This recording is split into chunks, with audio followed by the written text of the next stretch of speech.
Els hi faig ara un bloc d'ampliació de personal o de plantilla vinculats a diferents departaments, però els hi agrupo.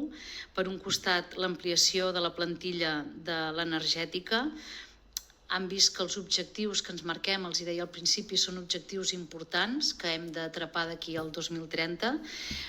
L'energètica va començar amb una plantilla a l'entorn de 30 persones.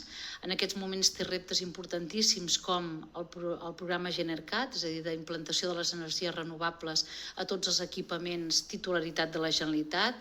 Té el programa de descarbonització, com els deia, de les carreteres. Té el programa també de gestió dels punts de recàrrega del vehicle elèctric. Per tant, projectes de gran envergadura que recomanaven l'ampliació amb 31 professionals que sumaran, com els deia, els 30 que ja hi havia en aquests moments des del setembre del 2023 i que permet tenir un equip dimensionat pels reptes que tenim per endavant. Dir també que aquestes ampliacions es financen amb els propis ingressos de l'energètica. Per tant, no suposen, dins del marc pressupostari, recursos econòmics extraordinaris, sinó que la pròpia activitat de l'energètica genera els ingressos suficients com per fer aquesta incorporació de manera permanent de 31 professionals.